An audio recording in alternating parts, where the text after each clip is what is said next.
Hey everyone, Pratiti Pathak here. Welcome to Unpacking Brain Drama, where we talk about real life experiences, the challenges, and the obstacles. Sometimes we use them to block ourselves, sometimes we use them to grow and evolve. Here's what I want to say: obstacles are not the things blocking our path, obstacles are the path. So, in other words, we have to grow through what we go through. So, join me as we have some amazing conversations with some amazing guests. Let's go. What's up, Wednesday? Here we are. We're unpacking some brain drama, and this is going to be a solo episode. So, all you guys have is just me. I hope that's okay. Don't get scared. We're going to talk a little bit about anxiety and worry and stress today. And one of the things that I do want to actually hit on is how greatly that affects us, maybe for some of us during this time of the year, right? So I'm actually going to use some notes also because I don't want to forget anything, but it is the middle of your week. It is the middle of your morning. And here we are unpacking our brain drama, coming to get a little shot of Pratiti this morning. So let me just minimize this a little bit. See if that helps. Okay, that might be good right there. Actually, if I lift that up, that might be good right there. Sorry, guys. I know I'm having some technical issues, but hopefully I'm not glitching the way that I normally am. So hopefully that's not going on for us. Let's try to get me back up here. Okay, perfect. So good morning to all of you. I am so excited about the end of this year. And I know for a lot of people, I've been talking to a lot of people and they're really struggling with anxiety and worry and stress. And it makes sense, especially when we think about all the things that are going on around us at the end of the year. We may have goals that we've set, deadlines are coming up, there's holidays going on, family gatherings, and then of course our actual life just keeps hitting us and we don't know what to do around our just handling our own emotions around that. So this morning, what I do want to talk about is what is anxiety and stress and worry. So I'm actually going to read you the definition because I asked the all-knowing Googles, right? What are these emotions? Why do we have them? What are they? Where do they come from? And why is this such a problem for us? So when you think about stress, right, it's the pressure or tension exerted on a material object. Now, that's not actually the definition that I'm going to focus on today. Let's look at the other definition of stress. It's the state or mental emotion of strain or tension resulting from an adverse or very demanding circumstance or a challenging situation, right? Or maybe the perceived challenging situation. That is what stress is. It's a mental and emotional strain or tension, right? What is anxiety? It's the feeling of worry, nervousness, or unease, typically around an imminent event or something of an uncertain outcome. Again, an uncertain outcome, it's a feeling of worriness, nervousness, stress, right? So what is worry? It is the state of anxiety, of uncertainty, of actual or potential problems, right? So of potential problems, and that is a key word or a key description to think about, right? It's the potential. It's an important thing to understand because it doesn't actually mean that there's an actual challenge or that there's an actual problem or a situation that's going to be difficult, right? It's the perception or the anticipation of a potential problem or a challenging situation. And some of us allow a lot of information or like I try to call it like noise from the external factors in the world, right? Our brain being the amazing, efficient factory of thoughts that it is, it produces them automatically, especially if we've practiced them over and over again, right? Like an assembly line. I don't know about you, but my very first job was working in an electronic factory. And the first place they put me was on an assembly line where the same product was being made. And so each person went right down the line and they had their thing to do to produce the same product over and over again, right? That's how our brain is. Our brain's product is our thoughts. So if you remember, that commercial where the guy was getting up every single morning and it was almost like you saw like the clock in the background. So all hours of the day and night, he was just constantly getting up and saying, time to make the donuts, time to make the donuts, time to make the donuts. And I think about that, and our brain is kind of exactly the same way, right? And for some of us that's really good at producing worry and anxious thoughts, it just gets up exactly the same way all around the clock. It just says, time to get up, time to go make the donuts, time to go create anxiety, time to create anxiety. And it's literally just on the prowl looking for opportunities to create it, right? And what I've noticed is if we are someone who's gotten really good and our brain's really good at it because it's practiced it so many times, it can be a little challenging to just do that pattern interrupt, right? To interrupt that pattern of automatically producing that vibration in our body that we call anxiety or stress or worry. And I know we're talking about all three, but I think we're just going to focus a little bit on anxiety, because anxiety, when I think about this pattern, when you break it down, it's basically just irrational thoughts, like a slew of irrational thinking about our thinking. So irrational thoughts about our thoughts. It's overindulging in the thoughts. Does that make sense? So if we look at this time of year in particular, it can bring out even more of that for us because of what the end of anything, especially the end of a year, means to us, right? And what we define that as. So for some of us, we may be working on a particular goal, an end goal at the end of the year. Maybe it's a financial number that we want our business to hit. Maybe it's house projects that we've been working on. Maybe it's just that whole time of year of the holidays where we're gathering with lots of friends and family, maybe people we don't see that often. So all of these different things that are going on towards the end of the year just present perfect opportunities for us to overindulge in this emotion, right? This time of year can put together the perfect ingredients, if you will, for us to make things more anxious than normal. Are you guys with me so far?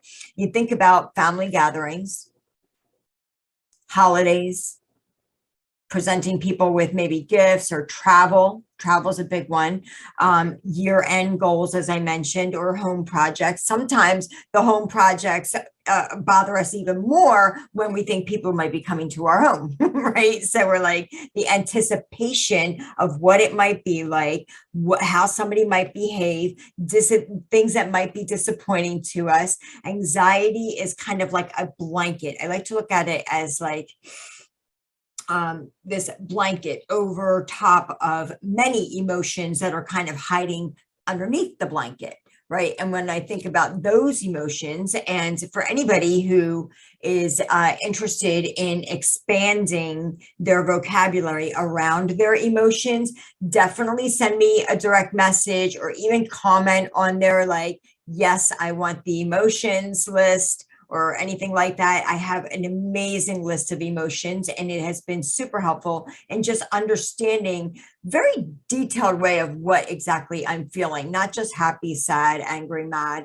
Like that's very general. I want us to have a better understanding of our emotions. So some of the emotions that might be hiding underneath that blanket of anxiety could be hesitation, nervousness, panic, unsure. Maybe we're feeling apprehensive, overwhelmed. If you're like me, maybe you're struggling with some grief or sadness or depression. You know, maybe you feel lonely. and it causes resistance, right? And when I think about that, it is very easy for us to get overwhelmed in this feeling of anxiousness. And like I said, if we're somebody who has definitely practiced some of these thoughts over and over again, it definitely will be difficult for us to get out of that pattern. So here's what I'd like to offer you, just a few tools. Like if you're like me and I don't go through this the same way as I used to, but I'm just going to use grief and anticipation of grief. And I'm actually going to talk way more about this next week, because I'm actually going to do a special episode about grief and the anticipation of different things going on this time of year that can definitely bring up these feelings that we're talking about today of feeling stressed and overwhelmed and anxious. So if I think about that, it is the anticipation of it, right? So what are some things that we can do to help ourselves get out of that constant loop of feeling worried and anxious and stressed because those thoughts just keep coming in? I find that very challenging to just interrupt that pattern of thoughts, because we've gotten really good at it to the point where they're just unconscious, right? They just automatically have it. They're on autopilot.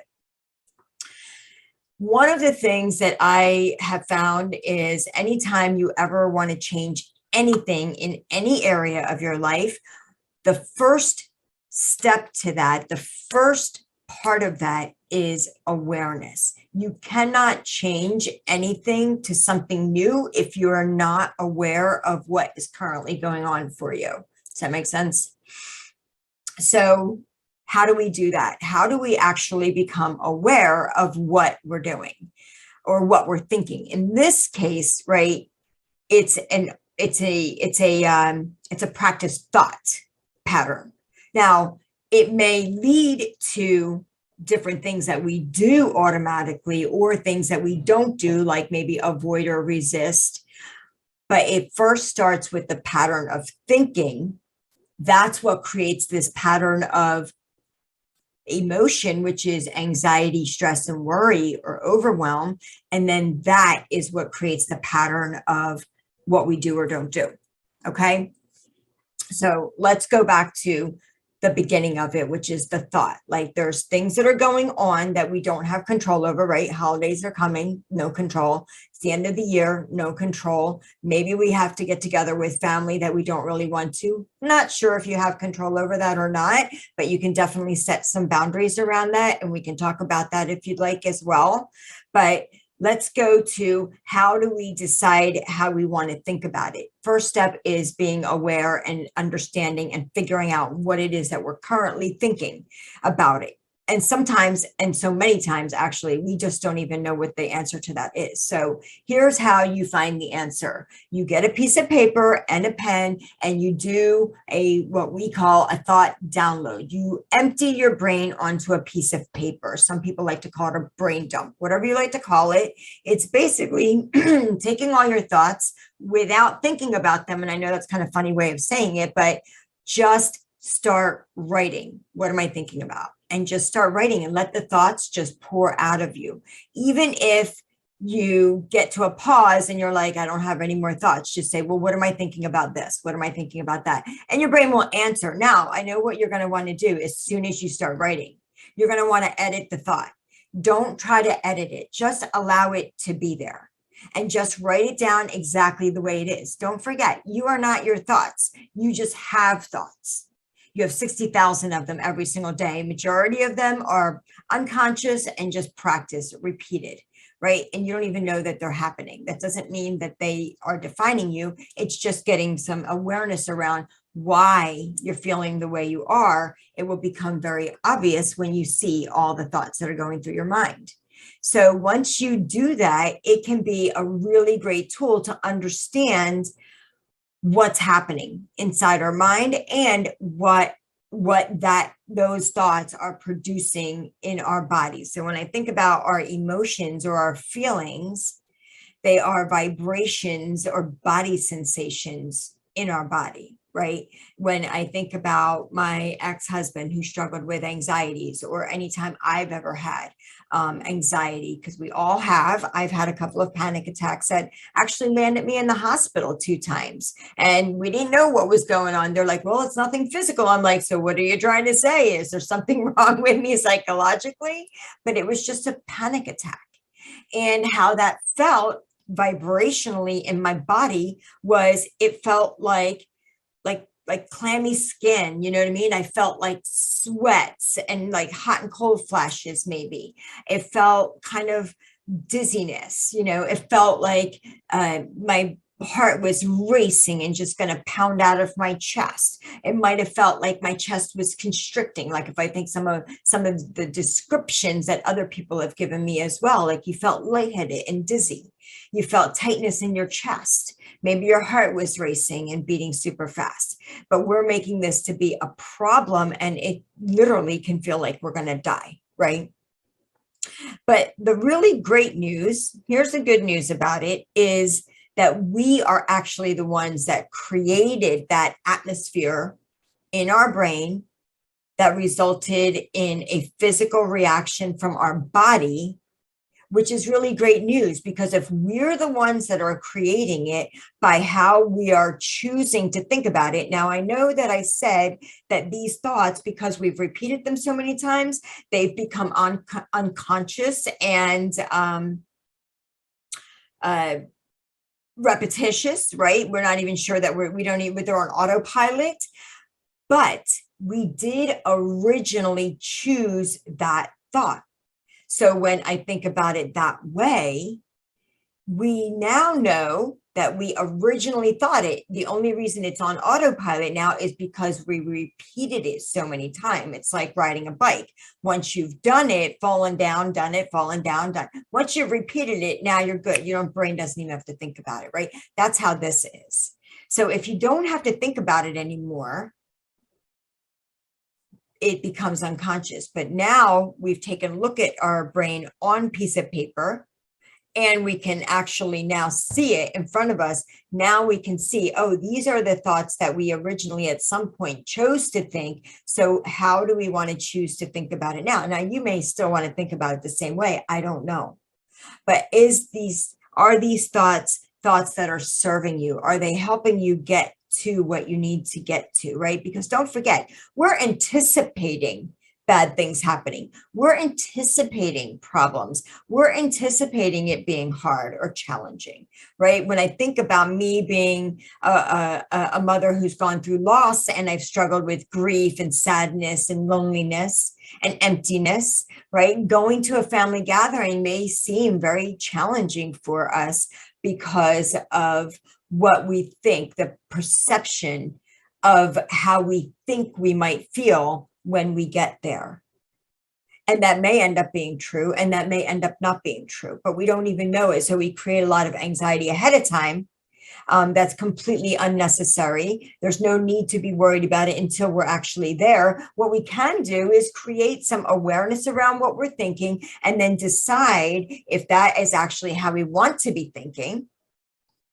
And what are some sentences in our brain, because that's all our thoughts are just a bunch of sentences in our head. What other sentences could we replace them with or put in the place of them? Now, I'm not saying let's go from really terrible thoughts to really happy rainbow daisy unicorn thoughts, because then your brain's not going to believe you, right? It's not just going from something terrible to something happy. Not that easy. So what you want to do is tell your things that your brain can believe, and have a plan and a strategy around them. The only way you can create a plan and a strategy around an obstacle is to be aware of what the obstacle is. Currently, the obstacle is our thoughts. So if you want to create a strategy and a plan around your thoughts, let's take a look at what the thought is and then what we can do about it. I'm so worried about going to, my aunt and uncle's house or grandparents' house or some family member's home for a family gathering, because this is what I'm anticipating is going to happen. So what is a strategy or a plan? What does that look like?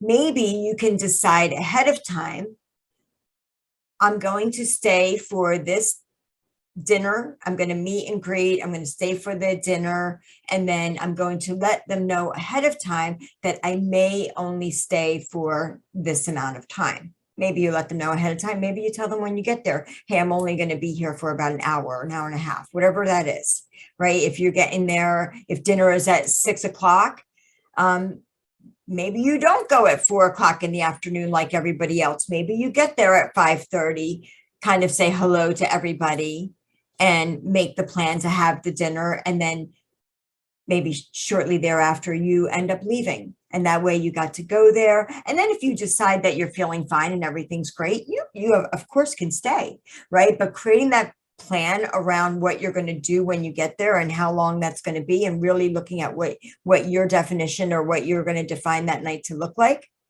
That's how you do that. And then if you do decide to leave, or if you in that moment aren't feeling that great and want to leave, make sure you also have a plan of what you're going to do once you leave, because you for sure don't want to just go home and feel terrible, or, overeat, overdrink, or, anything else, that isn't going to be healthy for you.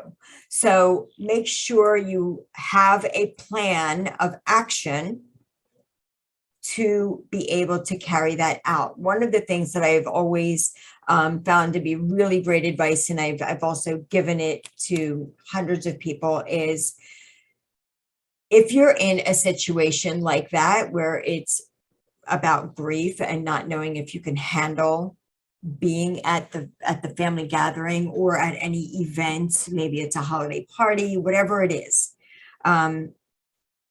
go in your own vehicle, provide your own transportation so that you can leave whenever you want. Don't be the driver for other people so you feel like you have to stay because you're going to leave them stranded. Also, don't go with other people so that you feel like your evening has been hijacked because you can't leave, right? And now you have no choice but to sit with the anxious feeling.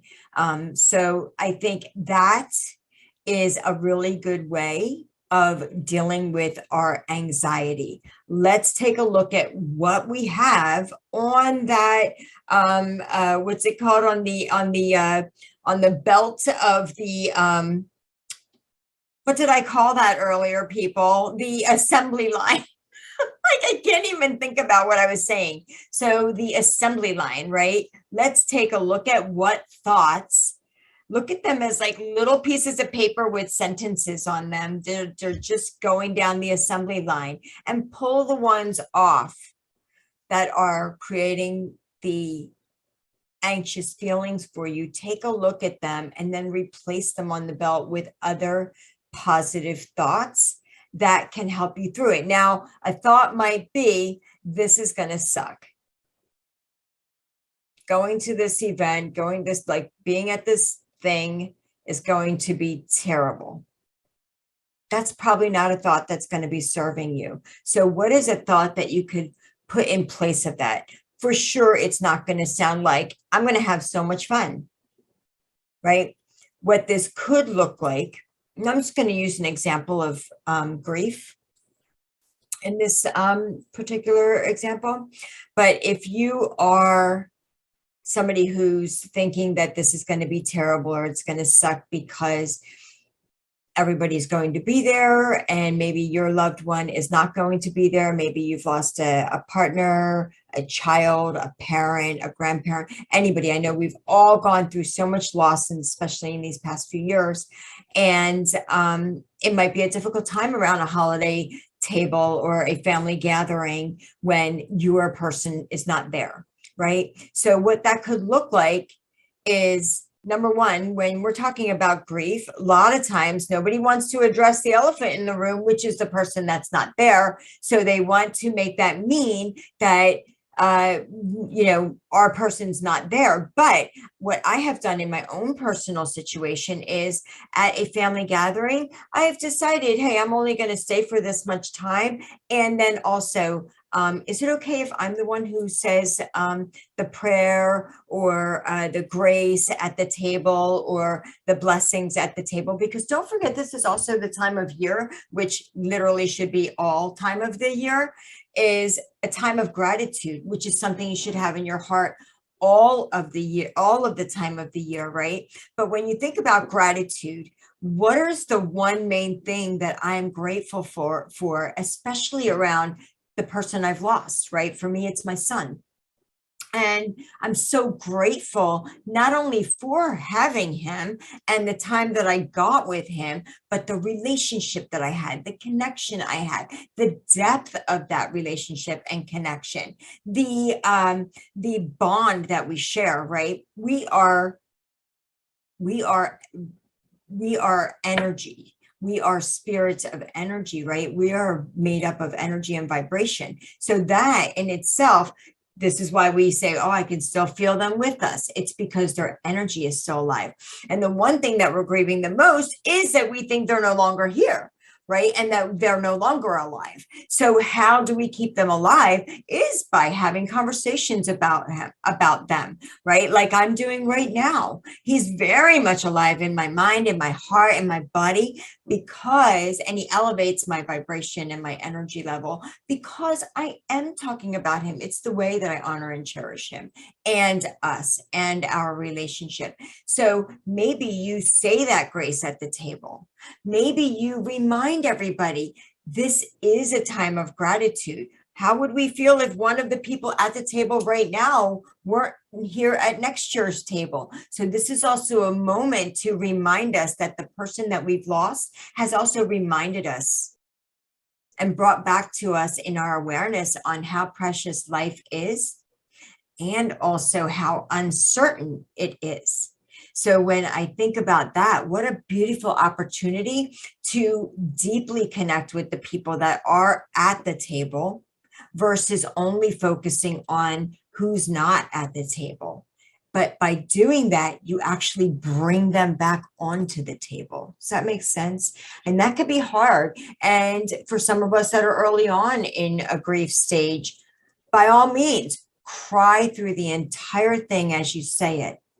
What a beautiful opportunity to open up and allow people the grace of being able to then have conversations, connect with you in that way and deepen that, because we all are going through it. Maybe we just don't want to talk about it. Listen, guys, I hope that this is super helpful today. I know it's a solo episode today and you guys are used to having really awesome conversations with some guests.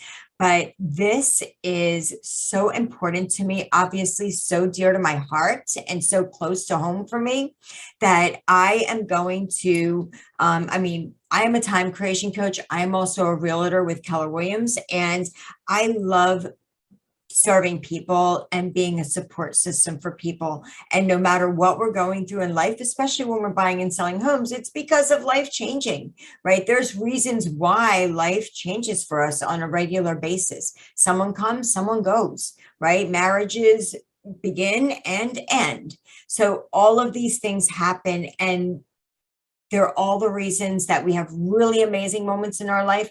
And they're all the same reasons that we have moments that we really struggle with. So if I can be that person for you to help you through a struggling moment, please feel free to reach out to me. I'm actually going to put a couple links in there because next week I'm going to be talking more about this, but more on the grief aspect of how we deal with this time of year. And also I am going to do a free bereaved mom workshop. Let me correct myself. It's a free bereaved parent workshop. It's not just for moms. So used to saying moms, but it's going to be a bereavement workshop for parents, and it's going to be for free. It's going to be on the 17th it'd be the Thursday before Thanksgiving, to be able to deal with this time of year around specifically losing a child. If there are siblings that want to jump on there, if there are close cousins, I've just recently spoken to so many people that were like, hey, it wasn't my child, child, but it was my cousin. It was like my brother. It was like my sister. So that may be something that you could also get some tools to be able to help you through those moments and give you some really things to do to be able to love and honor and cherish our children and ourselves, and love and feel compassion towards ourselves through difficult times that we have. So I'm going to be doing that on 2 Thursdays from now, not this Thursday, but the following Thursday. And then I will also see you guys next Wednesday. So it'll be like Wednesday, Thursday combination for that. That'll be really awesome. As soon as I get the link for that, I will put it in the comments in there because I don't have the link for it yet, but I will shortly. So What's Up Wednesday is always a fun time for me, and I appreciate you all guys being supportive and listening to me and showing up every week. So have a beautiful end of your week, and go strong, and thank you guys for joining me. Thank you for listening to Unpacking Brain Drama podcast. You'll find links for all the things mentioned below in the show notes. And it would be incredibly awesome if you would take a quick moment to leave a review on iTunes or wherever you listen. If you'd like to be considered as a guest on our podcast, be sure to go to www.resultsbydesigncoaching.com for a free 30-minute coaching session. Thanks so much, guys. See you next time.